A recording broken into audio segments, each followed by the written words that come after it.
أعوذ بالله من الشيطان اللعين الرجيم. بسم الله الرحمن الرحيم.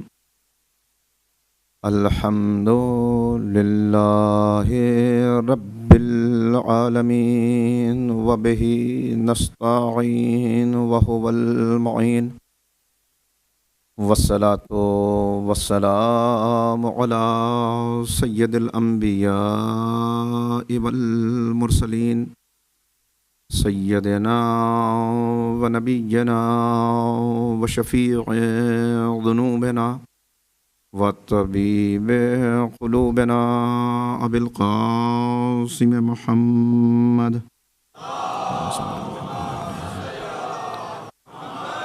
وآله الطيبين الطاهرين المعصومين المظلومين المنتخبين المنتجبين.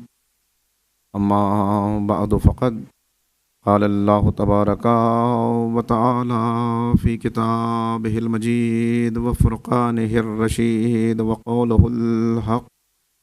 بسم الله الرحمن الرحيم. لقد كان لكم في رسول الله أسوة حسنة. صدق الله العلي العظيم.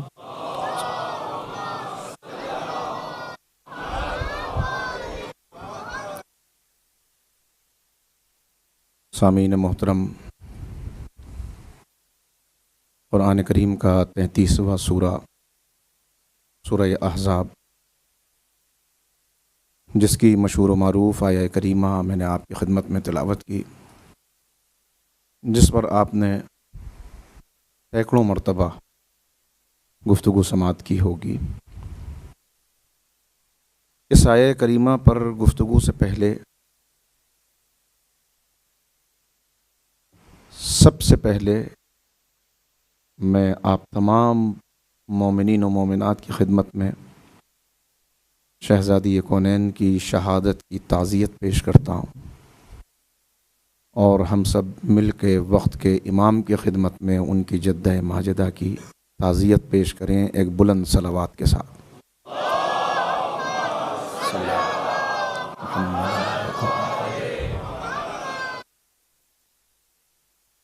حاضرین مجلس، انشاءاللہ اس سلسلے مجالس کے لیے جو موضوع گفتگو رہے گا وہ آپ کے پیش نظر ہے۔ ہمیں انشاءاللہ ان 5 تقریروں میں اس بات پہ غور و فکر کرنا ہے کہ شہزادی کونین سلام اللہ علیہا کی سیرت کس طرح ہمارے لیے نمونہ عمل ہے، اور ہم شہزادی کی سیرت کے کتنا قریب ہیں یا کتنا دور ہیں، اور مزید کس انداز سے ہمیں اپنی زندگی کو گزارنے کی ضرورت ہے کہ ہماری زندگی شہزادی کی حیات طیبہ سے قریب تر ہو جائے اور ہمیں نجات کی راہ مل جائے۔ اس لیے کہ اس دنیا میں ہر مسلمان کی ایک ہی دعا ہے جسے وہ بار بار دہراتا ہے، اہدنا الصراط المستقیم، اے پالنے والے مجھے صراط مستقیم دکھا دے یا صراط مستقیم پر قائم رکھ، جو ترجمہ بھی آپ کریں، مگر ہر ایک چاہتا ہے کہ اسے سیدھی راہ مل جائے، اس لیے کہ صراط مستقیم مل گئی دنیا میں تو نجات مل جائے گی آخرت میں۔ نجات کیسے انسان کو حاصل ہو، اس کے لیے عرض کروں کہ نجات کی بس ایک ہی راہ ہے کہ انسان ایسا ایمان حاصل کر لے کہ جو ایمان آخری سانس تک اس کے ساتھ محفوظ چلا جائے۔ نجات کی راہ پر آگے بڑھنے کے لیے 2 چیزوں کی طرف آپ کو متوجہ کیا جاتا ہے، اور یہ دونوں پر ہیں جن سے پرواز کرتا ہے انسان۔ ایک کا نام ہے ایمان، دوسرے کا نام ہے عمل۔ ایمان اور عمل وہ پر ہیں جن سے پرواز کر کے بلندی تک پہنچا جا سکتا ہے، وہ قدم ہیں جن کے ذریعے سے بلندی پر چڑھا جا سکتا ہے، لیکن ان میں بھی ایمان اور عمل دونوں ضروری ہیں۔ ہو سکتا ہے کہ اگر کسی کا عمل قلیل رہ جائے تو عمل قلیل رہنے کے باوجود اگر ایمان محکم ہے، اگر یقین کامل ہے، اگر ایمان سلامتی کے ساتھ لے کے اس دنیا سے جا رہا ہے، تو پھر کچھ زحمتیں برداشت کرنے کے بعد، کچھ دن کا عذاب، کچھ سالوں کی مصیبتیں، اس کے بعد پھر اس کو نجات مل جائے کہ ایمان کامل ہے۔ لیکن عمل کرتا رہے اس دنیا میں، روزے پر روزے رکھے، سجدوں پہ سجدے کرے، حج پہ حج کرتا رہے، لیکن ایمان کامل نہ ہو، ایمان سلامت نہ رہے، ایمان ہی اس لائق نہ ہو کہ جس کی بنیاد پر عمل کی عمارت تعمیر ہو سکے، تو یہ سارا عمل کرنا اس کا بیکار ہو جائے گا۔ لہٰذا ہر دن انسان کو یہ کوشش کرنی چاہیے کہ عمل کے میدان میں بھی آگے بڑھتا چلا جائے اور ایمان کا درجہ بلند ہوتا چلا جائے۔ اسی لیے قرآن کریم دعوت دے رہا ہے اور بار بار متوجہ کر رہا ہے، یا ایھا الذین آمنوا آمنو، اے صاحبان ایمان، ایمان لے آؤ، یعنی اپنے ایمان کو واقعاً ایسا بنا لو کہ جو ایمان تمہیں نجات دلا سکے۔ یا ایھا الذین آمنوا ادخلوا فی السلم کافہ، پورے اسلام کے اندر داخل ہو جاؤ۔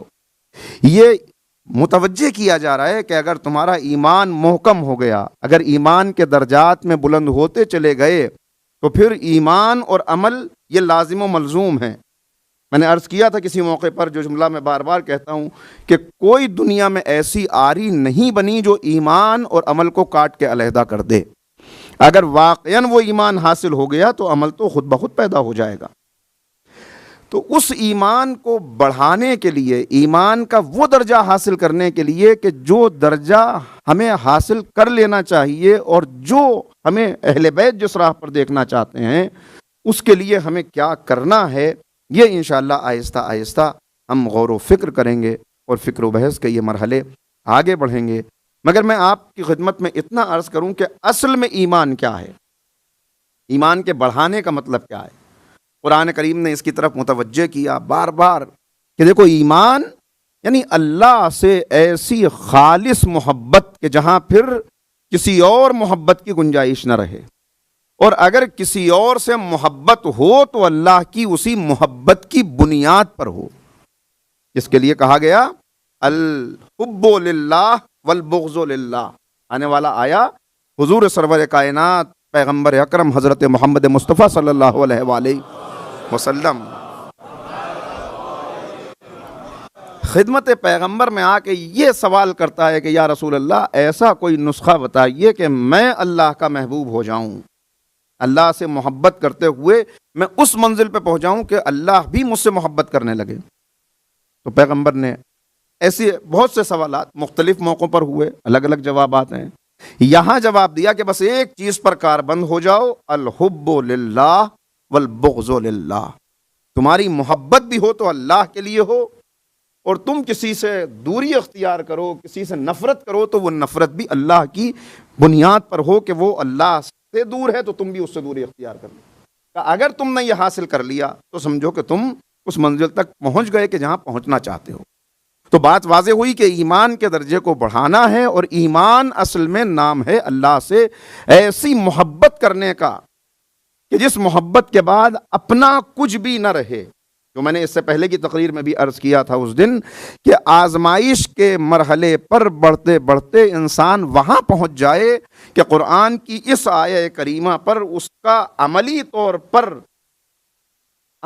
پر گامزن ہو جائے کہ انا للہ و انا الیہ راجعون، ہم اسی کے ہیں اور اسی کی طرف ہماری واپسی ہے۔ تو جب ہم اسی کے ہیں، ہمارا اپنا کچھ ہے ہی نہیں، اگر یہ یقین انسان کے دل میں پیدا ہو گیا تو پھر اس کے لیے کوئی مرحلہ بھی مشکل نہیں رہ جائے گا۔ تو اب میرا اگلا سوال کہ پھر آخر ایسا یقین پیدا کیسے کیا جائے اور یہ محبت کیسے بڑھائی جائے۔ یہاں خود رہنمائی کی گئی اور بتایا گیا کہ ایسی محبت کیسے پیدا کرو گے۔ کون سی محبت؟ اشد حبا للہ، کہ جہاں سب سب سے بڑھ کے محبت، اللہ سے محبت ہو۔ ایک مرتبہ کلمہ پڑھ لو تو پھر اس کے اوپر قائم ہو جاؤ۔ ان الذین قالوا ربنا اللہ ثم استقاموا، زبان سے یہ کہہ دیتے ہیں، کلمہ پڑھ لیا اور اس زبان سے کہہ دیا، اقرار کر لیا، اس کے بعد جم گئے اس پر، تو جم جو گئے ان کے لیے پھر خوشخبری دی جا رہی ہے کہ ان پر ملائکہ خوشخبری لے کر، بشارت لے کر نازل ہوتے ہیں، اور ان سے کہتے ہیں کہ نہ خوف کرو نہ غم کرو، اللہ نے جس جنت کا وعدہ کیا ہے وہ جنت تمہارے ہی لیے ہے، یعنی تمہاری نجات یقینی ہے۔ تو اب اس منزل تک پہنچ جانا، اس کے لیے کیا کریں؟ اس کے لیے یہ آیہ کریمہ جسے میں نے آپ کی خدمت میں سرنامہ سخن کے طور پہ تلاوت کیا، اور جس آیت تک آنے سے پہلے پھر عرض کروں کہ کیا کریں؟ قل ان کنتم تحبون اللہ فاتبعونی یحببکم اللہ، اے میرے حبیب، اے پیغمبر، ان سے کہہ دیجئے کہ اگر اللہ سے محبت کا دعویٰ کرتے ہو، اگر اللہ سے محبت میں قدم آگے بڑھانا چاہتے ہو تو پھر اللہ کے حبیب کا اتباع کرو، پیغمبر کی پیروی کرو۔ میں کئی سال پہلے ایک موضوع گفتگو تھا، اس میں اس پہ تفصیلی گفتگو کر چکا ہوں، لہٰذا یہاں پہ نہیں رکنا، اب ذرا سا یہاں سے آگے بڑھنا ہے۔ تو اللہ سے محبت ویسی پیدا ہو جانا کہ وہ ایمان حاصل ہو جائے جو واقعاً انسان کی نجات کی ضمانت بنے۔ اس کا راستہ کیا ہے؟ اس کا راستہ ہے پیغمبر کا اتباع کرنا۔ پیغمبر کا اتباع کرتے ہوئے جب قدم بڑھائے گا، پھر ایک جملہ کہہ دوں، اتباع کس چیز کو کہتے ہیں؟ انتہائی درجے کی محبت اور انتہائی درجے کی اطاعت، جب یہ دونوں ایک جگہ جمع ہو جائیں تو یہ اتباع کہلاتا ہے، یہ اتباع کہلاتا ہے۔ تو اتباع کرتے ہوئے پیغمبر کا تم کو قدم آگے بڑھانا ہے، آگے چلنا ہے۔ اب اللہ تک پہنچنا ہے تو پیغمبر تک آنا پڑے گا، اور جب ہم پیغمبر تک پہنچے تو ہم نے دیکھا ادھر بلال نے آذان دی، ادھر پیغمبر بیت الشرف سے برآمد ہوئے، مسجد تک جانے سے پہلے ایک دروازے پر رکے، دونوں ہاتھوں کو اس دروازے پر رکھا اور کہا اے اہل بیت رسول تم پر سلام، انما یرید اللہ لیذھب عنکم الرجس اہل البیت ویطہرکم تطہیرا۔ صلوات پڑھتے محمد و آل محمد۔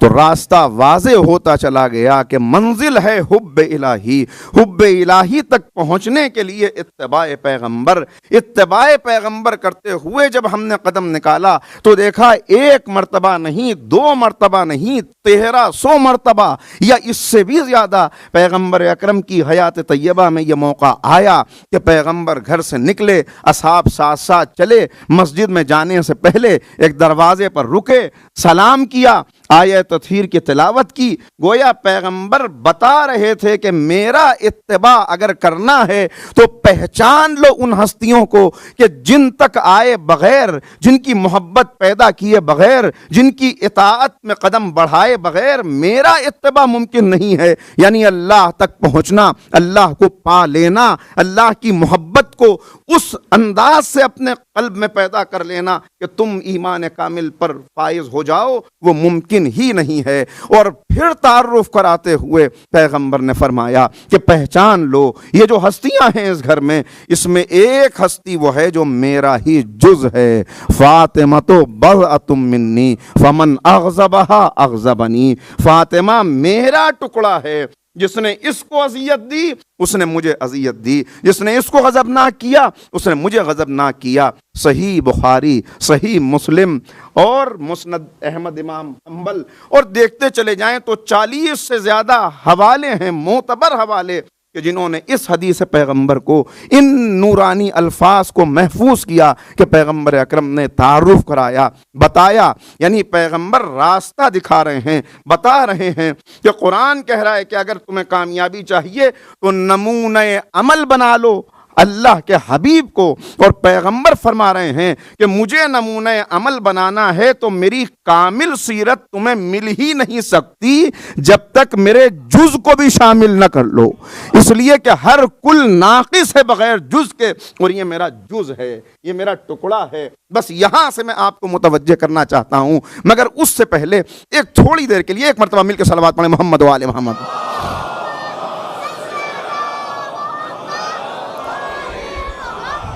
جب منزل بالکل واضح ہے، یہ باتیں بالکل عیاں ہیں، تو پھر پریشانیاں کیا ہیں، پھر چیلنجز کیا ہیں، اس کے لیے تھوڑا سا پھر آپ کو متوجہ کرنا ہے۔ دیکھیے ہر دور میں طول تاریخ میں آپ جائزہ لیتے چلے جائیں، ہمیشہ یہ ہوتا رہا اور ہوتا رہے گا کہ معاشرے کے اندر کوئی سی بھی قوم ہو، کوئی سا بھی زمانہ ہو، کسی حکمراں کا عہد ہو، ہر زمانے میں ایسے کچھ افراد ضرور موجود ہوتے ہیں جو اپنے مفادات کی خاطر لوگوں کی لاشوں پر سے گزرنے سے بھی گریز نہیں کرتے۔ ان کا اپنا فائدہ، ان کا اپنا مقصد حل ہونا چاہیے، اور اپنے مقصد کو حاصل کرنے کے لیے وہ جس راہ پر بڑھتے رہیں انہیں اس کی پرواہ نہیں ہوتی کہ اس کا انجام کیا ہوگا۔ وہ جو آگے بڑھنا چاہتے ہیں ان کا مقصد کیا ہوتا ہے؟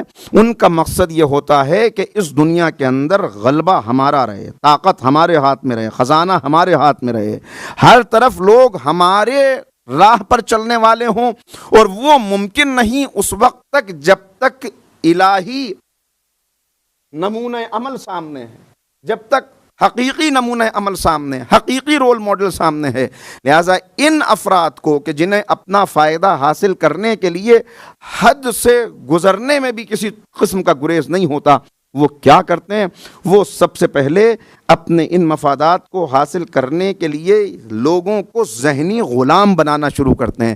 ذہنی غلام بنانے کے لیے کیا کرتے ہیں کہ لوگ ہوں، بھیڑ ہو، مجمع ہو، افراد ہوں، لیکن ان کے فکر کا چراغ روشن نہ ہو سکے، ان کا عقل و شعور کوئی نہ ہو، بلکہ بالکل اس طرح کے جیسے روبوٹس ہیں جو چل رہے ہیں، بس انسان ہیں بڑھتے چلے جا رہے ہیں، ایک بھیڑ ہے جو بڑھ رہی ہے، ایک موب ہے جو کسی راہ پر چل رہا ہے۔ ان کے سوچنے سمجھنے کی، غور و فکر کرنے کی صلاحیت ختم ہو جائے۔ اگر یہ صلاحیت ان کے اندر پیدا ہوگی تو ان کو صحیح اور غلط نظر آئے گا، لہٰذا اس صلاحیت کو ان سے سلب کر لو، لے لو ان سے اس صلاحیت کو۔ اب اس کے لیے وہ کیا کرتے ہیں کہ یہ صلاحیت باقی نہ رہے۔ دیکھیے یہ بہت اہم گفتگو ہے، اب ہر دور کے اندر دیکھتے چلے جائیں، میں نے اس سے پہلے بھی یہ باتیں ممبر سے عرض کی ہیں، لیکن اور آپ کے ذہنوں کو قریب لاتے ہوئے تاکہ یہ معلوم ہو سکے کہ آخر ہمیں رول ماڈل کی ضرورت کیا ہے، رول ماڈل کو کیسے پہچانا جائے، حقیقی نمونہ عمل تک پہنچا کیسے جائے، کیسے اپنا محاسبہ اور جائزہ کریں کہ ہم واقعی الہی نمونہ عمل کے قریب ہیں یا دور ہو گئے، واقعاً ہمارے اندر وہ صفات پیدا ہو رہی ہیں یا نہیں پیدا ہو رہی، چیلنجز کیا ہیں، رکاوٹیں کیا ہیں، ہر دور کے اندر کیا رکاوٹیں رہیں۔ تاریخ میں جو خالص افراد تھے، جو راہ حق پہ چلنے والے تھے، انہوں نے کیسے ان چیلنجز کا مقابلہ کیا تاکہ آج کے دور میں، آنے والے زمانے میں ہماری نسلیں، ان کی نسلیں مقابلہ کر سکیں۔ لہٰذا بار بار دہرانے کی اور یاد کرنے کی، غور و فکر کرنے کی ضرورت ہے۔ تو اب کیا جاتا ہے، چونکہ ان کو دولت حاصل کرنی ہے، اقتدار حاصل کرنا ہے، ان کی کرسی الٹنے نہ پائے، یہ لوگوں کے اوپر ہمیشہ حاکم رہیں، اقتدار ان کے ہاتھ میں رہے، تو اس کے لیے ضروری ہوتا ہے کہ یہ لوگوں کے غریب کے منہ کا آخری نوالا تک لے کے اپنی تجوری میں جمع کر لیں۔ طاقت ان کے پاس رہے۔ طاقت کہاں سے حاصل ہوگی؟ کہ طاقت حاصل ہوگی جب کسی کے پاس کچھ نہ رہے، ہر ایک مجبور ہو جائے۔ تو اب وہ کیسے ممکن ہے؟ بس یہیں سے شروع ہوتا ہے وہ سلسلہ کہ اب ہم سب سے پہلے دولت کو جمع کیسے کرنا، اس کے لیے کوئی پروڈکٹ مارکیٹ میں لے کے آئیں اور لوگوں سے کہیں یہ تمہارے لیے بڑا ضروری ہے۔ اگر یہ نہ ہوا، حقیقت سے دور رکھنا ہے، ذہنی غلام بنانا ہے، ان کے سوچنے سمجھنے کی صلاحیت ختم کرنی ہے، تو اب اپنی کوئی چیز ان تک پہنچانی ہے۔ پہنچے گی کب؟ جب ان کو یہ معلوم ہو جائے، یہ باور کر لیں کہ اگر یہ چیز ہمارے پاس نہ آئی تو ہم محروم ہیں، ہم پچھڑے زمانے کے لوگ ہیں۔ تو اب اس کے لیے کیا کیا جاتا ہے؟ پہلے کوئی پروڈکٹ لائی جاتی ہے کہ دیکھو یہ چیز اگر تمہارے پاس نہ ہوئی تو تم ناقص ہو، تمہاری زندگی بیکار ہے۔ یہی چلتے چلتے جس دور مادیت میں ہم آ گئے، میں صرف ایک جملہ کہنا چاہتا ہوں، اس سے پہلے کا زمانہ وہ تھا جب چیزوں کو استعمال کیا جاتا تھا لوگوں سے محبت کی جاتی تھی، مگر جب یہ نظام آگے بڑھا تو زمانہ یہاں پہنچا کہ اب لوگوں کو استعمال کیا جاتا ہے، چیزوں سے محبت کی جاتی ہے، چیزوں سے محبت ہو، لوگ استعمال ہوں، ان کو رونتے ہوئے، کچلتے ہوئے، گراتے ہوئے آگے بڑھتے چلے جاؤ۔ وہ ممکن نہیں جب تک ان کے ذہن پہ ہمارا قبضہ نہ ہو جائے، ان کا فکر کا چراغ گل نہ ہو جائے، یہ سوچنا چھوڑ دیں۔ آنکھیں ہوں مگر وہ دیکھیں جو ہم دکھانا چاہتے ہیں، کان ہوں مگر وہ آوازیں پہنچیں جو ہم سنانا چاہتے ہیں، دل ہو مگر وہی سوچے جو ہم چاہتے ہیں کہ یہ سوچیں، ان کے علاوہ یہ کچھ سوچنے نہ پائیں۔ قرآن کہتا ہے کہ ایک مومن وہ ہے جو قرآن کی آنکھ سے دیکھتا ہے، قرآن کی زبان سے بولتا ہے، قرآن کے کانوں سے سنتا ہے، قرآن کے دل سے سوچتا ہے۔ یہ چلتا پھرتا، بقول اقبال، اگر اقبال کو کوٹ کروں تو اقبال کہتے نظر آتے ہیں کہ ہر لحظہ ہے مومن کی نئی آن، نئی شان، رفتار میں گفتار میں اللہ کی برہان، قہاری و غفاری و قدوسی و جبروت، یہ چار عناصر ہوں تو بنتا ہے مسلمان۔ اور پھر آگے بڑھ کے کہتے ہیں یہ راز کسی کو نہیں معلوم کہ مومن قاری نظر آتا ہے حقیقت میں ہے قرآن۔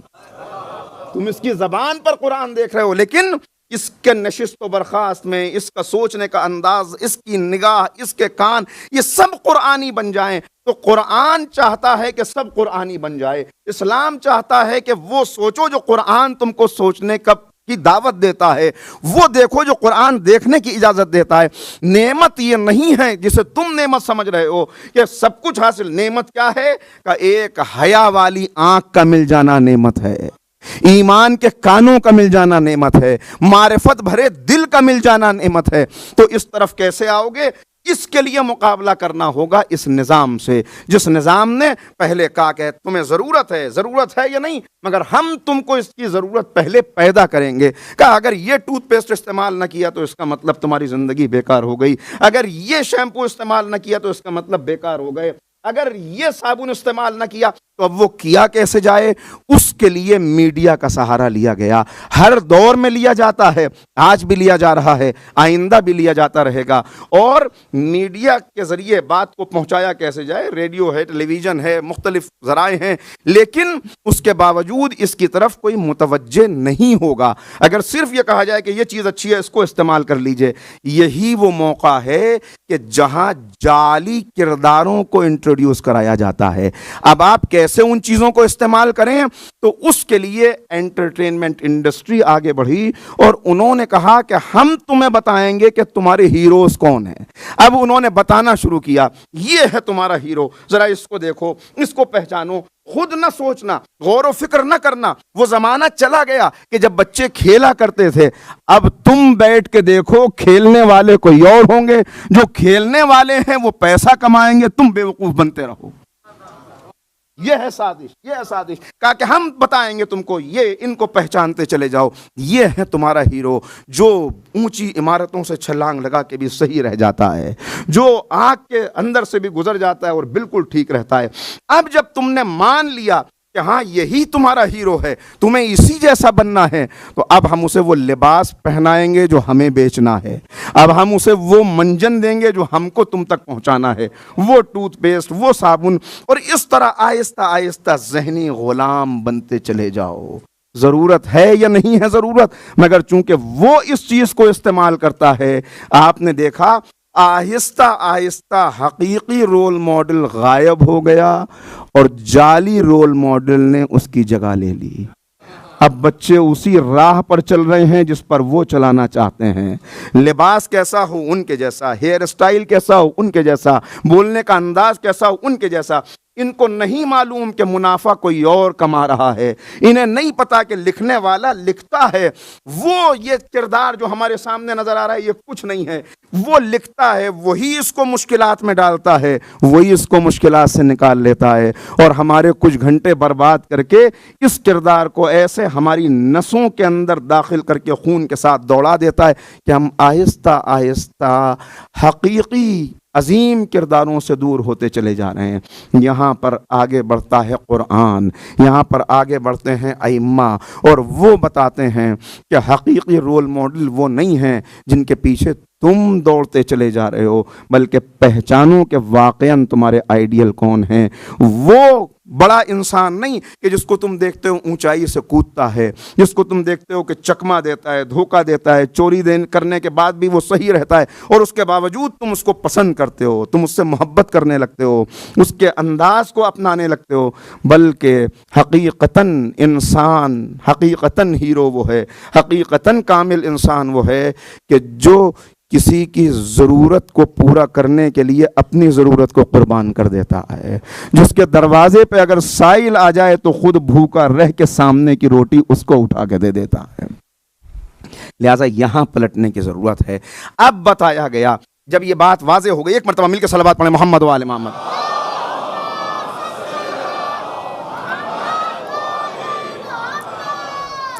کہا جب تک اس فریب سے نکلو گے نہیں، مقابلہ کرنا ہے تمہیں اس کا۔ کیسے مقابلہ کیا جائے؟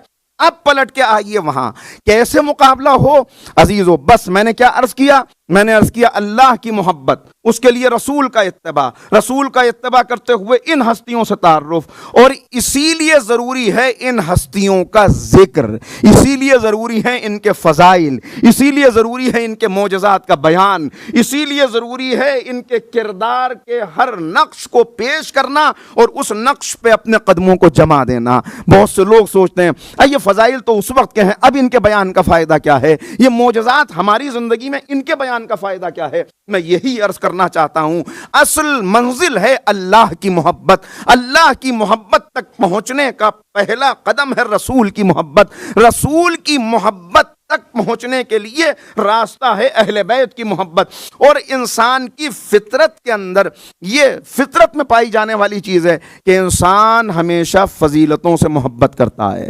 اچھائیوں سے محبت کرتا ہے۔ ہر انسان، کسی کو بھی آپ دیکھیں، محبت فطرتاً کس سے ہوتی ہے؟ فطرتاً محبت ہوتی ہے صداقت سے، شجاعت سے، علم سے، تقوی سے، عدل سے۔ ایک ظالم بھی اپنے لیے نہیں چاہتا کہ اس کے اوپر ظلم کیا جائے، وہ سب پہ ظلم کرے مگر اس کے ساتھ عدل ہونا چاہیے۔ لوگوں کا حقوق غصب کر لینے والا یہ نہیں چاہتا کہ اس کا حق کوئی مار لے۔ چوری کرنے والا یہ کبھی پسند نہیں کرتا کہ اس کے یہاں چوری ہو جائے۔ کیوں؟ اس لیے کہ فطرت انسانی میں اچھائیوں سے محبت ہے، برائیوں سے نفرت ہے۔ برائی کی راہ پر چلنے والا بھی محبت اچھائیوں ہی سے کرتا ہے۔ تو جب اچھائیوں سے محبت ہے فطرت میں، تو اسی فطرت کی محبت کو، اسی فطرت کو آگے بڑھانا ہے، اسی محبت کو ابھارنا ہے۔ وہ کب ممکن ہے؟ اچھائیوں سے محبت ہے اگر ان اچھائیوں کے واقعی جو کردار ہیں وہ پیش نہ کیے گئے، تو پھر انسان اپنے آپ کردار تراش لے گا یا لوگوں کے تراشے ہوئے کرداروں کی طرف بڑھنے لگے گا۔ یہیں سے ضرورت ہوتی ہے کہ ان جعلی کرداروں سے بچانے کے لیے حقیقی کرداروں کو پیش کیا جائے اور انہیں بتایا جائے کہ ہاں عدل کے لیے نوشیرواں کا نام بہت بڑا ہے، مگر اگر نوشیرواں بھی عدل کرے تو ایسا عدل نہیں کر سکتا کہ اگر حقیقی بھائی بھی سامنے کھڑا ہوا ہو اور کہے کہ مجھے ضرورت سے میرے حق سے کچھ زیادہ دے دیا جائے تو بھائی آگے بڑھ کے کہے کہ یہ ممکن نہیں ہے۔ لہٰذا یہ کردار پیش کرنے کی ضرورت ہے۔ یہاں ضرورت ہوتی ہے کہ ہم اپنے عظیم کرداروں کو دنیا کے سامنے پیش کریں، اور خدا کا شکر ہے کہ اس معاملے میں ہم بہت مالا مال ہیں، سرمایہ دار ہیں، اور ایسے کردار رکھتے ہیں دنیا میں۔ دنیا جن کو بناتی ہے، دنیا جنہیں بڑا سمجھتی ہے، اگر آپ ان کے اوپر انگلی اٹھائیں، اگر آپ ان کے بارے میں کچھ کہیں تو لوگ ناراض ہونے لگتے ہیں۔ مگر ہم الحمدللہ اپنے کرداروں کو زمانے کے سامنے پیش کر کے پوری قوت کے ساتھ یہ کہتے ہیں اگر تم میں دم ہے تو ان میں کوئی کمی نکال کے دکھاؤ۔ صلوات پڑھ دے محمد والے۔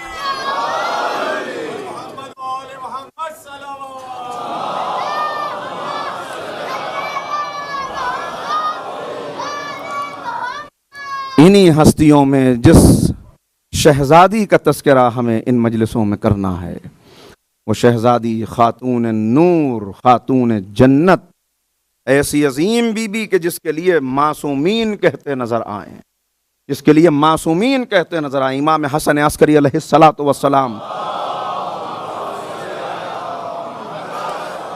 امام بیان فرما رہے ہیں نحن حجج اللہ علی الخلق، ہم تمام خلق پر حجت ہیں، لیکن امنا ہماری جدہ، ہماری والدہ، وہ عظیم بی بی کا وہ حجت اللہ علینا، ہم سب پہ حجت ہیں، وہ ہمارے لیے حجت ہیں۔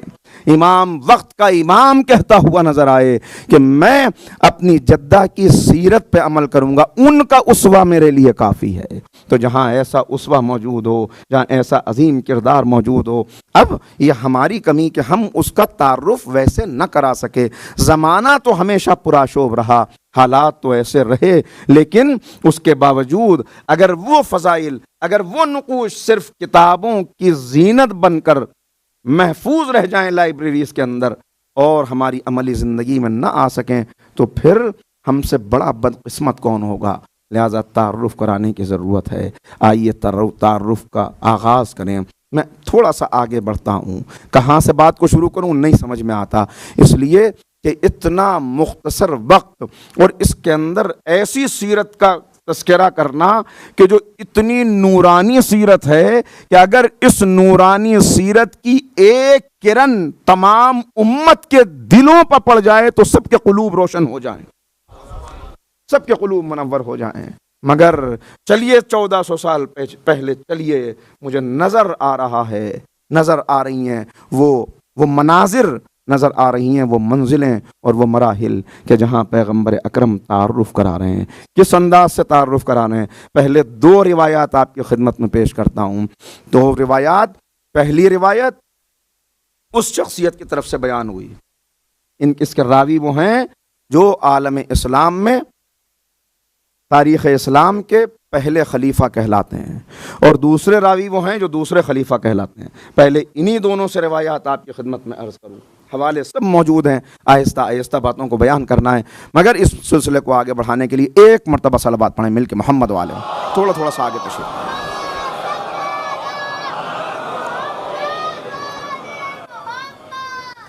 کیا کردار ہے، کیا شخصیت ہے! دیکھیے یہ عرض کروں، اور میں نے ایک مرتبہ اور صلوات پڑھنے محمد والے میں۔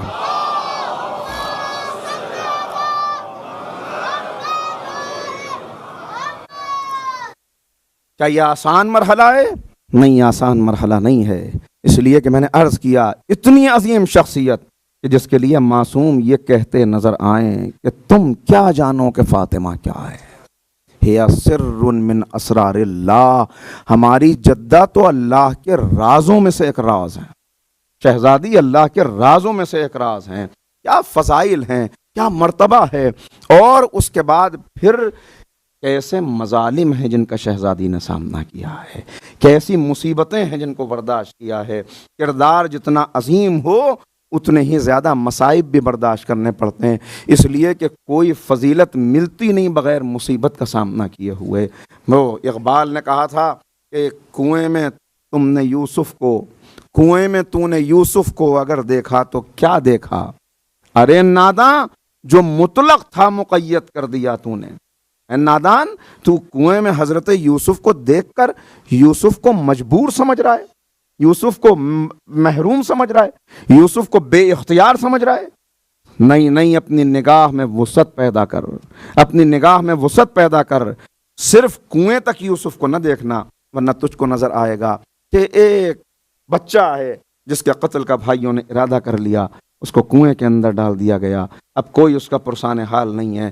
پھر نظر آئے گا وہی بچہ ہے جو غلام بن کے بک گیا۔ آپ اندازہ کریں کہ کسی آزاد کا غلام بن کے بک جانا وہ کتنی بڑی اذیت اور کتنی بڑی مصیبت ہے، لیکن کس راہ پر جناب یوسف آگے قدم بڑھا رہے ہیں۔ تو کہا کہ تم ظاہر دیکھ کر، اپنی مادی آنکھ سے دیکھ کر یوسف کی عظمت کا اندازہ نہ لگانا، بس جیسے اگر یوسف کو کنویں میں دیکھو گے تو یوسف کی معرفت حاصل نہیں کر سکتے، ایسے ہی ایک بیوی کو اس کے گھر میں چکی چلاتے ہوئے دیکھ کر، پھٹا ہوا لباس پہنے ہوئے دیکھ کر اگر یہ سمجھنے لگو کہ مجبور ہے، اگر یہ سمجھنے لگو کہ اسی کے ذریعے سے، اسی نظر سے تم ان کی معرفت حاصل کر سکتے ہو، معرفت جو ان کی پیش، عجیب جملہ کہہ رہا ہوں، معرفت جو ان کی پیش خدا ہے وہ حاصل کرنا تو ہمارے آپ کے بس کی بات ہی نہیں ہے، اس لیے کہ کمتر کبھی اعلیٰ تر کو پہچان نہیں سکتا، قطرہ کبھی نہیں جان سکتا کہ سمندر کیا ہے،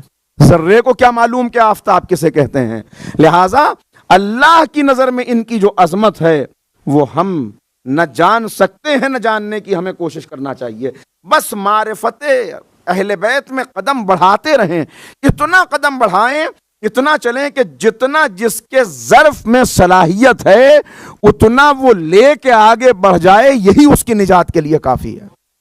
میں نے مثال دی ہے اس سے پہلے بھی کہ چیونٹی کو اگر پیاس بجھانی ہو تو دریا میں غوطہ نہیں لگاتی، بلکہ دریا کے کنارے جو ریت کے ذرے نم ہیں وہ انہی پہ ہونٹ رکھ کے اپنے پیاس بجھا لیتی ہے، لہٰذا ہم اگر سلمان و ابوذر تک پہنچ جائیں تو وہی نجات کے لیے کافی ہے، وہی نجات کے لیے کافی ہے۔ پیغمبر تعارف کرا رہے ہیں، خلیفہ اول بیان کر رہے ہیں، واقعے سے محسوس یہ ہوتا ہے، اور لکھا کس نے؟ جلیل القدر شیخ الاسلام کہلانے والی شخصیت ہیں ابراہیم حموینی، وہ بیان کرتے ہیں کہ ایک دن پیغمبر اکرم نے ایک خیمہ نصب کرایا، ایک خیمہ نصب کیا، اور پھر تمام اصحاب یہ منظر دیکھ رہے تھے کہ آج پیغمبر کیا پیغام سنانا چاہتے ہیں، ایک خیمہ نصب کرایا، اس کے بعد پیغمبر اکرم تشریف لے گئے، مولائے کائنات کا ہاتھ پکڑا، علی کو لا کے اس خیمے میں بٹھایا، امام حسن کو گود میں لائے اس خیمے کے اندر بٹھایا، امام حسین کو لائے اس خیمے میں بٹھایا، اور پھر پیغمبر اکرم اس با حجاب بی بی کو اس خیمے تک لائے جو پیغمبر ہی کا جز ہے، جو پیغمبر ہی کا جز ہے، اس خیمے کے اندر لا کے شہزادی کو بٹھایا، اور پھر ایک نیزہ لے کے پیغمبر اس خیمے کے در پہ کھڑے ہو گئے، پیغمبر دروازے پہ کھڑے ہو گئے اور اپنے اصحاب سے مخاطب ہو کے کہا کہ ان ہستیوں کو پہچان لو، یہ میرے اہل بیت ہیں، ان کو پہچان لو۔ نہ جانے پیغمبر کی نگاہیں کیا منظر دیکھ رہی ہیں کہ آج عملی طور پر کوئی پیغام دینا چاہ رہے ہیں کہ انہیں پہچان لو، یہ میرے اہل بیت ہیں، اور پھر ارشاد فرمایا کہ میں ان کا محافظ ہوں، میں ان کا نگہبان ہوں، یعنی یہ میرا جز ہیں، یہ مجھ سے ہیں، وہ سب باتیں اپنی جگہ پر جو بیان کی ہیں بار بار، مگر آج فرما رہے ہیں کہ میں ان کا محافظ ہوں، میں ان کا نگہبان ہوں۔ عزیزو کیا مطلب ہے؟ پیغمبر بتانا چاہ رہے ہیں، دیکھیے کسی گھر والے سے ملاقات کرنی ہو تو پہلے محافظ تک آنا پڑتا ہے، جب تک محافظ اجازت نہ دے گھر والے تک پہنچا نہیں جا سکتا۔ پیغمبر فرما رہے ہیں یہ میری حفاظت میں ہیں، میں ان کا محافظ ہوں، اگر کوئی ان کو اذیت دینے کے لیے آتا ہے تو اسے پہلے میرا مقابلہ کرنا پڑے گا، جس نے ان کو اذیت دی اس نے مجھے اذیت دی، اس لیے کہ میں ان کا محافظ بن کے کھڑا ہوا ہوں۔ یہ تعارف ہے جو پیغمبر اکرم نے کرایا تاکہ دنیا پہچان لے، معلوم ہو جائے کہ یہ کون ہستیاں ہیں، اور کیوں اس انداز سے تعارف کرا رہے ہیں؟ اس لیے کہ پیغمبر چاہتے ہیں کہ آنے والا زمانہ پہچان لے کہ ان کے لیے حقیقی نمونہ عمل کون ہے، کون شخصیات ہیں جو حقیقی نمونہ عمل ہیں۔ یہ ایک موقع، اور ایک دوسرے موقع کے اوپر میں نے عرض کیا کہ وہ بھی بڑی شخصیتیں تاریخ کی کہ جنہوں نے بیان فرمایا کہ ہم نے پیغمبر کو گفتگو کرتے ہوئے سنا ہے، اور ہم خود جب پیغمبر اکرم سے گفتگو کیا کرتے تھے تو ہمارا طریقہ گفتگو کرنے کا کیا ہوتا تھا کہ ہم جب پیغمبر سے کسی گفتگو کا آغاز کرتے تھے تو پھر بعد درود و سلام کے پیغمبر سے مخاطب ہو کر کہتے تھے فدا کا ابی و امی، اے پیغمبر، اے نبی کریم، اے حبیب خدا، آپ پر ہمارے ماں باپ قربان ہو جائیں۔ یعنی یہ ادب رسالت تھا، اصحاب کا ادب رسالت یہ تھا کہ جب پیغمبر سے گفتگو کرتے تھے تو پہلے کہتے تھے ہمارے ماں باپ آپ پر قربان ہو جائیں، مگر اب یہ شخصیت بیان کرتے ہیں کہ ایک مرتبہ میں نے یہ دیکھا کہ پیغمبر اپنی بیٹی سے کسی گفتگو کا آغاز کر رہے تھے، اپنی بیٹی سے کوئی بات کہنا چاہتے تھے، کا بات تحفہ درود و سلام کے پیغمبر نے کیا ارشاد فرمایا؟ فدا کی ابی و امی، اے میری بیٹی میرے ماں باپ تجھ پر فدا ہو جائیں، میرے ماں باپ تجھ پر فدا ہو جائیں۔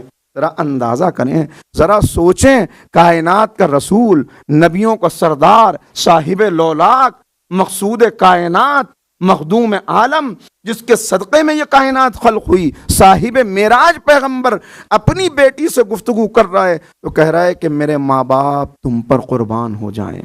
کیا ہے یہ شخصیت، کیا عظمت ہے جس کو پیغمبر بتانا چاہتے ہیں۔ مگر مسئلہ کیا ہے؟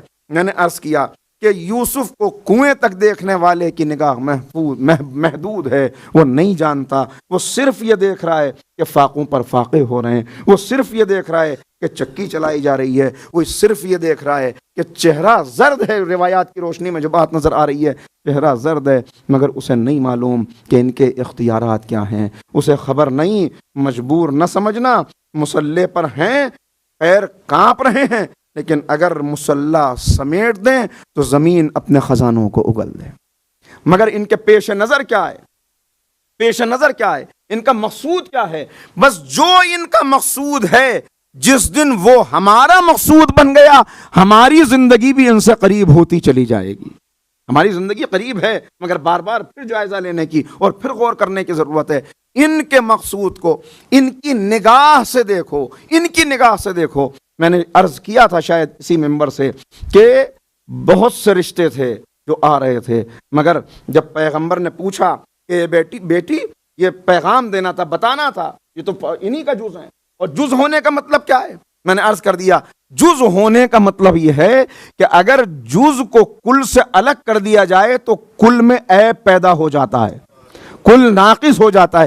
یعنی بتانا چاہتے ہیں کہ فاطمہ میری شریعت کا ٹکڑا ہے، فاطمہ میری رسالت کا ٹکڑا ہے، فاطمہ میرے نور کا ٹکڑا ہے، فاطمہ میری نبوت کا ٹکڑا ہے۔ فاطمہ کو ہٹا کے رسالت لینا چاہو گے، فاطمہ کو ہٹا کے سنت لینا چاہو گے تو ناقص سنت تو ملے گی، کامل سنت نہیں مل سکتی۔ اگر کامل سنت چاہیے تو فاطمہ تک آنا پڑے گا، فاطمہ کو شامل کرنا پڑے گا۔ لہٰذا بتا رہے ہیں، پہچنوا رہے ہیں، روایات بہت سی ہیں مگر چھوڑتے ہوئے جلدی مجھے باتوں کو عرض کرنا ہے۔ تو اب تعارف، جس انداز کا تعارف، کس طرح پیغمبر نے پہچنوایا کہ آ کے پوچھتے ہیں، بتا رہے ہیں کہ بیٹی بتاؤ تمہارا خیال کیا ہے؟ عرض کیا تھا یہاں سے، کہا کہ اے بابا اللہ کس چیز میں خوش ہے؟ کہا اللہ نے تمہارے لیے علی کا انتخاب کیا ہے۔ کہا تو جو اللہ کی رضا ہے وہی فاطمہ کی رضا ہے، جو اللہ کی رضا ہے، یہ ہیں ہمارے لیے رول ماڈل، یہ ہیں وہ شخصیات کہ جو اس کی رضا وہی ہماری رضا۔ جب اس کی رضا میں راضی بر رضا ہونا سیکھ لے انسان تو پھر اس کے بعد کیا محروم رہ جاتا ہے؟ نہیں، محروم نہیں رہتا، بلکہ عرض کروں، بات یاد آ گئی تو ایک مرتبہ صلوات پڑھیں محمد و آل محمد۔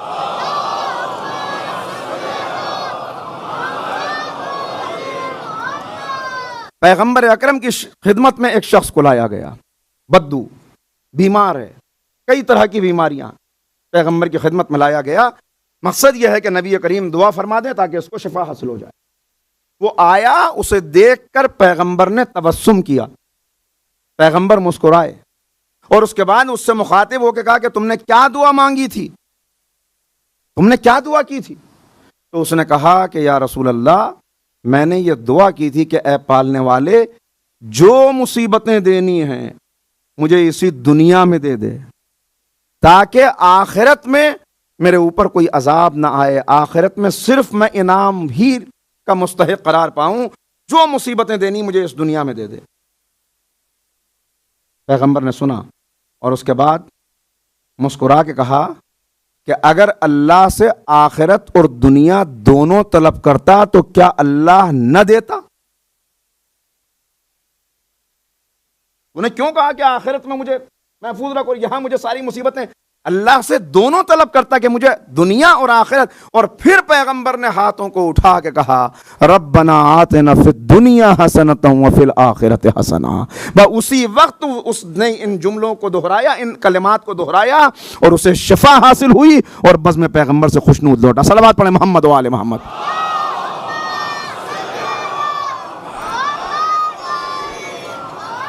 تو منزل ہے رضا الہی، مگر یہ نہیں کہا جا رہا، اس کا یہ مطلب نہیں ہرگز کہ دنیا کو چھوڑ کر اس کی رضا حاصل کرنے کے لیے بڑھ جاؤ، بلکہ وہ طریقہ اپناؤ، وہ طریقہ کہ جو بتایا۔ پھر بات آگے بڑھی کہ اب پیغمبر پہنچے ہیں، آپ کی سنی ہوئی باتیں مجھے صرف پیغامات اس سے نکالنے ہیں۔ پیغمبر پہنچے اور سوال کیا، اگلا دن ہے، یا علی فاطمہ کو کیسا پایا، فاطمہ علی کو کیسا پایا؟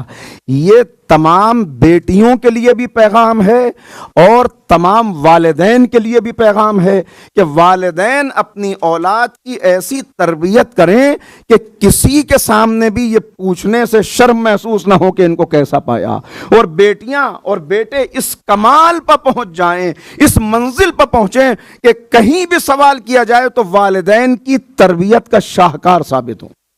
دونوں کے لیے پیغام۔ شہزادی نے اپنی باتوں کا جواب دیا، اور پھر ایک موقع کے اوپر شہزادی نے کہا، اب شکایت کر رہی ہیں کسی کی، بابا علی کو کیسا پایا؟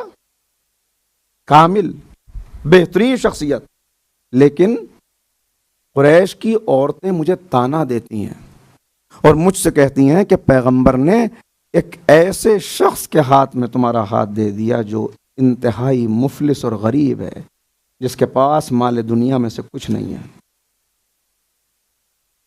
پیغمبر نے کہا، اے میری لخت جگر، دیکھیے شہزادی کی شکایت نہیں ہے، شہزادی کو ناگوار ہے یہ بات کہ کیوں میرے شوہر کے بارے میں ایسے جملے کہے۔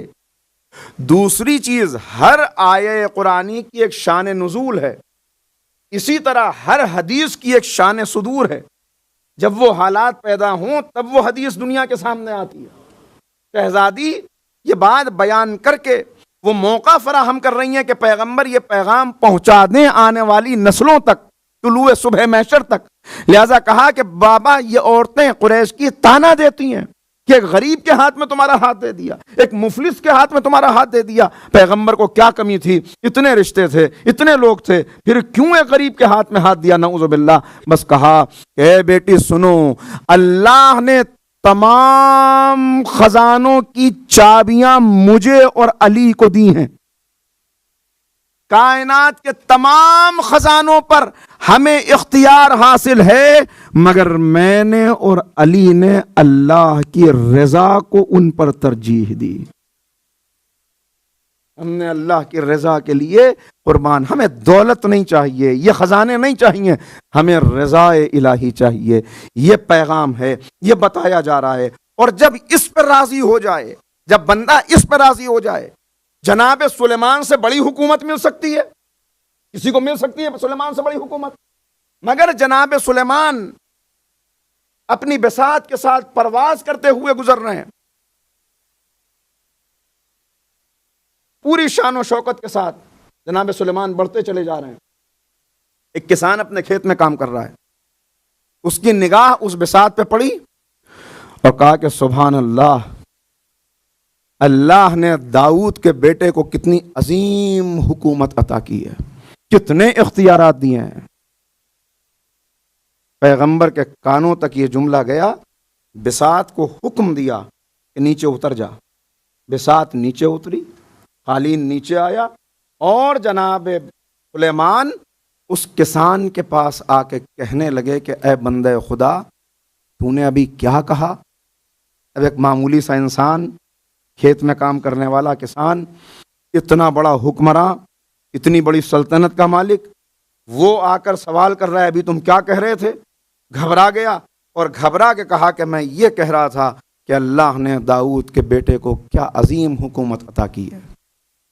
کہا وہ ایک کلمہ سبحان اللہ، وہ جو تو نے کہا، تو یاد رکھ نہ سلیمان باقی رہے گا، نہ سلیمان کی یہ حکومت باقی رہے گی، نہ دنیا میں کچھ باقی رہے گا، لیکن وہ ایک کلمہ جو تیری زبان سے نکلا سبحان اللہ، اگر وہ اللہ کی بارگاہ میں قبول ہو گیا تو سلیمان کی اس حکومت سے بلکہ اس زمین پر موجود ہر چیز سے افضل ہے، اس لیے کہ یہ سب مٹ جائے گا مگر تیرا کلمہ باقی رہے گا، تیرا اجر باقی رہے گا۔ لہذا نظر وہاں تک پہنچے، دیکھ کیا رہے؟ کہا ان خزانوں کو ٹھوکر مار دی، یہ خزانے نہیں چاہیے، اور میں نے اور علی نے اللہ کی رضا کو پسند کیا.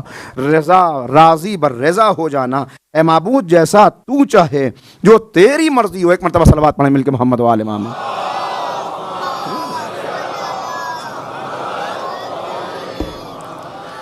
کہا کہ جو یہاں ہے وہ ختم ہو جانے والا ہے، جو وہاں ہے وہ باقی رہ جانے والا ہے. لہٰذا سب مٹ جائے گا مگر جو اس باقی سے جس کا رشتہ جڑ جائے وہ باقی رہ جائے گا. اپنی جو سرمایہ دنیا میں بنانا چاہتے ہو، اگر اس سرمایہ کو باقی رکھنا ہے تو اسے کسی نہ کسی طرح اللہ کی راہ میں لگا دو. میں نے عرض کیا تھا کہ کائنات میں کامیابی کا تصور کیا ہے؟ جو کسی کو گرا کے آگے بڑھ جائے اسے کامیاب کہتے ہیں، مگر اسلام کہتا ہے کسی کو سہارا دے کے آگے بڑھنے والے کو کامیاب کہتے ہیں. ایک مرتبہ صلوات پڑھیں محمد و آل محمد.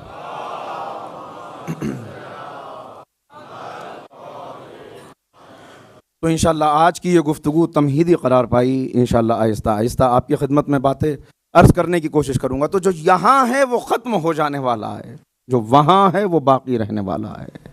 یہاں دیکھ کر ان کی مظلومیت کو، یہاں دیکھ کر ان کی محرومی کو یہ نہ سمجھ لینا کہ یہ بے اختیار ہیں.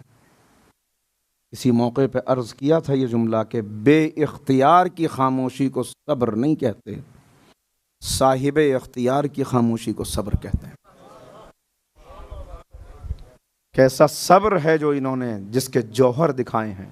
میں عرض کروں گا آہستہ آہستہ کہ یہ صبر کب حاصل ہوتا ہے، کیسے اس صبر تک پہنچا جاتا ہے، لیکن کیا منزلت ہے پیش خدا، یہاں کے بدلے میں کیا وہاں ملا ہے، کوئی بیان نہیں کر سکتا مگر جناب جابر ابن عبداللہ انصاری، امام جعفر صادق علیہ السلام کی خدمت میں حاضر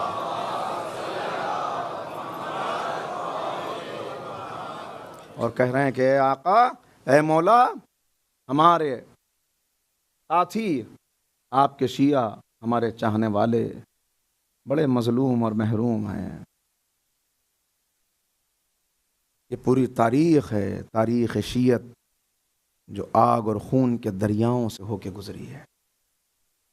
لہذا کہہ رہے ہیں مولا، میرا دل چاہتا ہے کہ کوئی ایسی حدیث بیان کریں، کوئی ایسی بات سنائیں کہ جو میں آپ کے چاہنے والوں کے سامنے بیان کروں تو ان کے دل خوش ہو جائیں، وہ خوشی سے جھوم اٹھیں. بس سنا آقا نے، اور اس کے بعد کہا کہ سنو، مجھ سے فرمایا میرے والد گرامی نے. خود بھی بیان کر سکتے تھے مگر کہا کہ مجھ سے میرے والد گرامی نے بیان کیا، ان سے ان کے والد گرامی نے بیان کیا، ان سے ان کے والد گرامی نے، اور سلسلہ پہنچا حضور سرور کائنات تک. کا پیغمبر اکرم صلی اللہ علیہ وسلم، کا پیغمبر اکرم نے میدان محشر کا ایک منظر پیش کیا ہے. اسے علامہ مجلسی نے بھی لکھا، اسے شیخ عباس قمی نے بھی تحریر کیا، اسے آیت اللہ دستغیب شیرازی نے بھی بیان کیا. بہت سارے حوالے ہیں مگر میں بس مختصر کر کے اس کو مصائب کی طرف آنے کے لیے آپ کی خدمت میں عرض کروں. بات ذہن میں رہے کہ یہاں دیکھ کر، یہاں تو کیا عالم تھا جو مرثیہ مولا نے پڑھا ہے. نہیں، ابھی سناؤں گا آگے مصائب کی منزل میں کہ کیا مرثیہ ہے جو مولا نے شہزادی کی شہادت پر پڑھا ہے. مگر اس سے پہلے کہا کہ سنو، پیغمبر بیان فرماتے ہیں کہ اولین و آخرین میں تمام لوگ جب میدان محشر میں جمع ہوں گے، تمام انبیاء، ان کے اوصیاء، جناب آدم سے لے کر طلوع محشر تک پیدا ہونے والے تمام انسان موجود ہوں گے. اس وقت اللہ حکم دے گا کہ تمام نبیوں کے لیے ممبر لگائے جائیں، اور ان میں سب سے بلند ممبر میرے لیے لگایا جائے گا، نبیوں کے سردار کے لیے. پھر حکم خدا ہوگا کہ اے میرے حبیب، آج ہم چاہتے ہیں کہ آپ کوئی خطبہ پیش کریں. کہا میں ایسا خطبہ دوں گا کہ کسی نبی نے بھی کبھی ایسا خطبہ نہ سنا ہوگا. پھر حکم خالق ہوگا کہ تمام اوصیاء انبیاء کے لیے ممبر لگائے جائیں، نور کے ممبر لگائے جائیں گے، اور اس میں سب سے بلند ممبر میرے بھائی علی ابن ابی طالب، میرے وصی اور میرے وزیر کے لیے لگایا جائے گا۔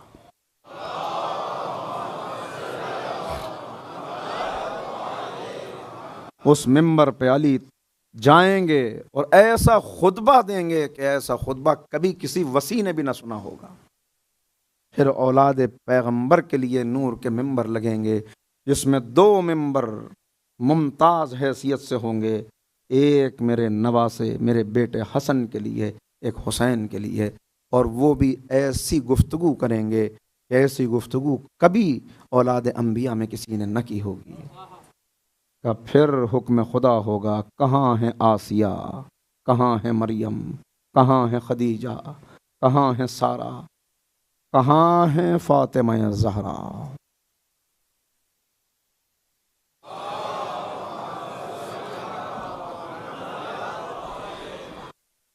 کہ اس وقت ہماری جدہ ماجدہ اس شان سے میدان محشر میں آئیں گی کہ ایک نور کا ناقہ ہوگا جس کے اوپر بلند پالان رکھا ہوا ہوگا، وہ پالان کہ جو یاقوت سرخ کا بنا ہوا ہوگا۔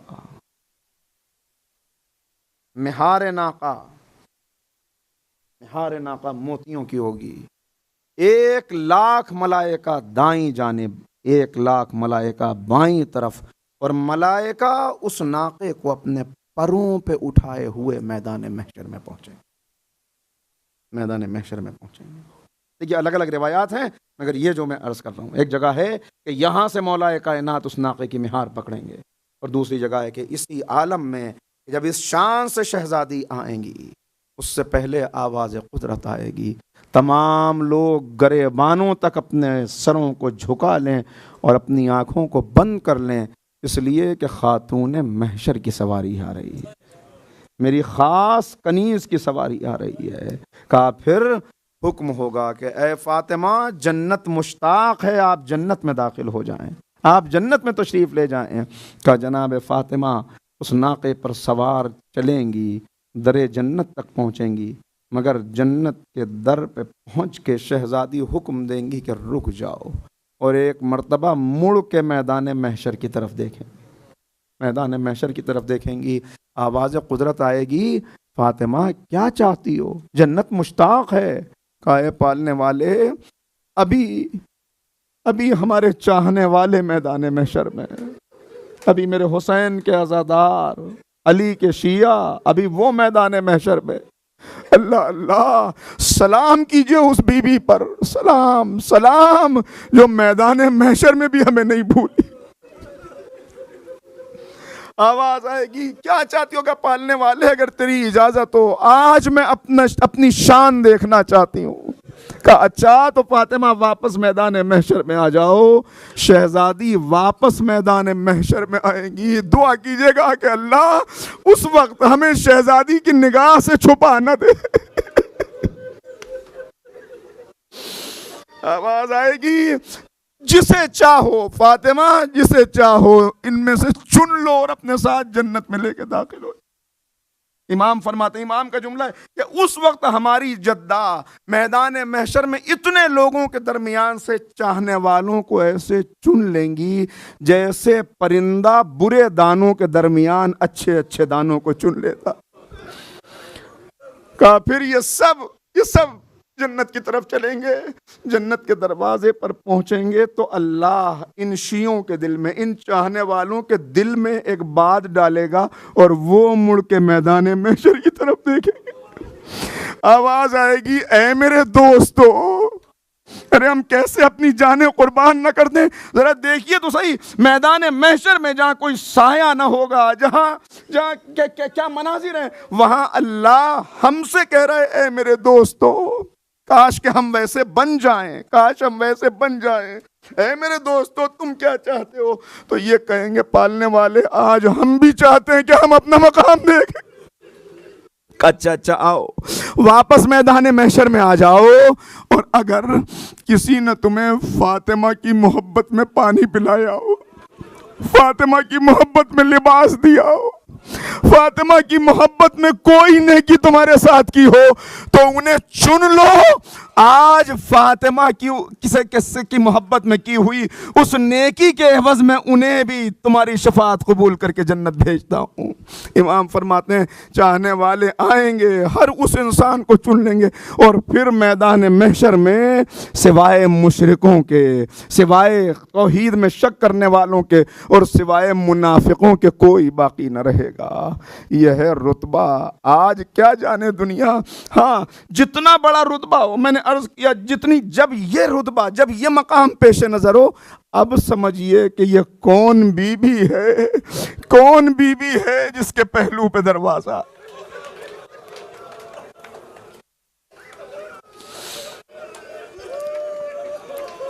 میں کہاں سے الفاظ لاؤں، میں کہاں سے لفظ لاؤں، بس ختم ہوئی گفتگو، وقت کم ہے، لہذا جلدی جلدی چند فقرے آپ کی خدمت میں گزارش کرتا ہوں۔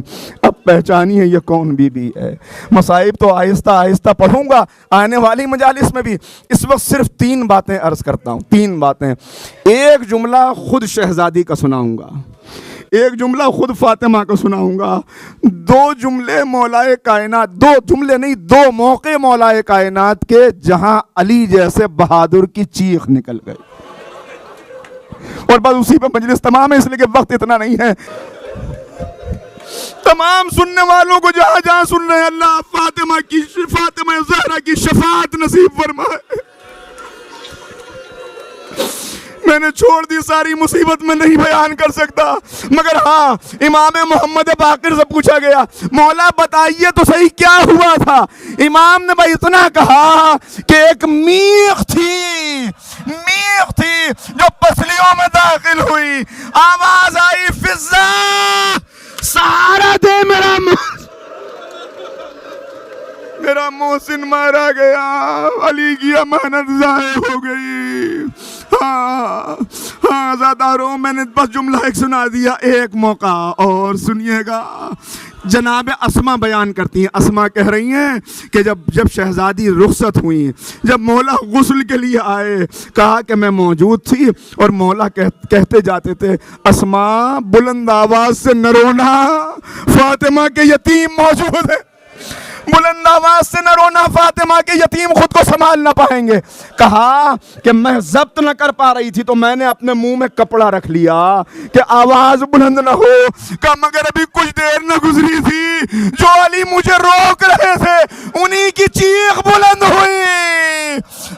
ہم نہ پوچھ سکے، پتہ نہ چل سکا۔ جب کافی دن گزرے تب سلمان نے پوچھا مولا یہ تو بتائیے آخر کیا ہوا تھا؟ کہا یہ سلمان زہرا نے سب چھپا لیا۔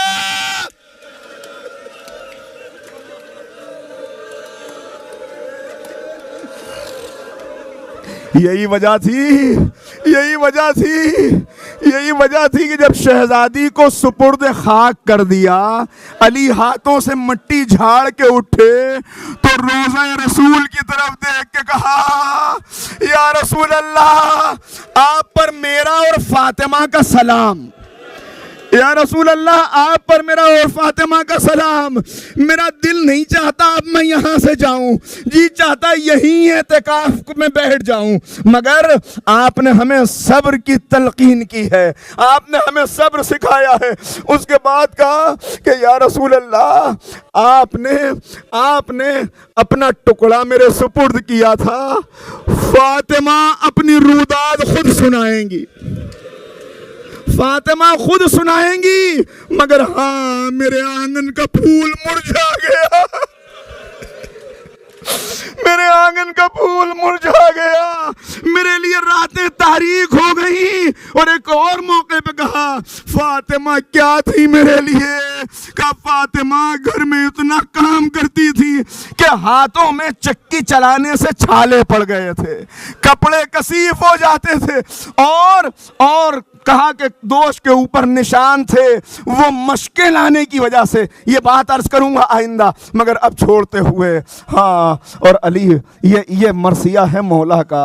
اور بس ایک موقع اور وہاں بھی علی روئے مگر چیخ کے نہیں روئے، اپنے آنسوؤں کو ضبط کرتے رہے۔ جانتے ہیں کیوں؟ اس لیے کہ ننھے بچے رو رہے تھے، اس لیے کہ شہزادی کا جنازہ رکھا ہوا تھا اور علی کہہ رہے تھے آؤ بچوں آؤ، آخری رخصت کے لیے آ جاؤ۔ زینب آگے بڑھی، کلثوم آگے بڑھی، بچیوں نے ماں کے پیر سے اپنے رخسار کو ملنا شروع کیا، اپنے رخسار کو ملنا شروع کیا۔ عجیب منظر تھا، عجیب منظر۔ روایت کے فقرے یہ ہیں کہ مولا کھڑے تھے، کہتے تھے رخصت ہو لو۔ دونوں شہزادے دور کھڑے ہوئے تھے۔ آپ نے ایک کے بارے میں سنا مگر میں نے دیکھا دونوں شہزادے دور کھڑے ہوئے تھے اور اتنا کہہ رہے تھے اماں آج رسول اللہ مکمل طور پہ ہم سے رخصت ہو گئے، آج نانا رخصت ہو گئے۔ اماں جب نانا سے ملاقات ہو تو ہمارا سلام کہیے گا اور یہ کہیے گا حسن و حسین آج یتیم ہو گئے۔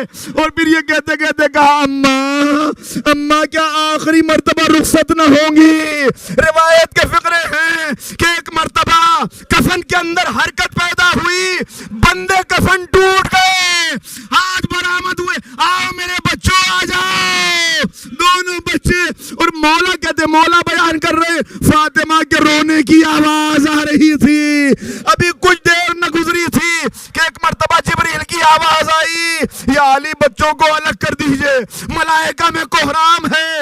علی آگے بڑھے، بچوں کو الگ کیا۔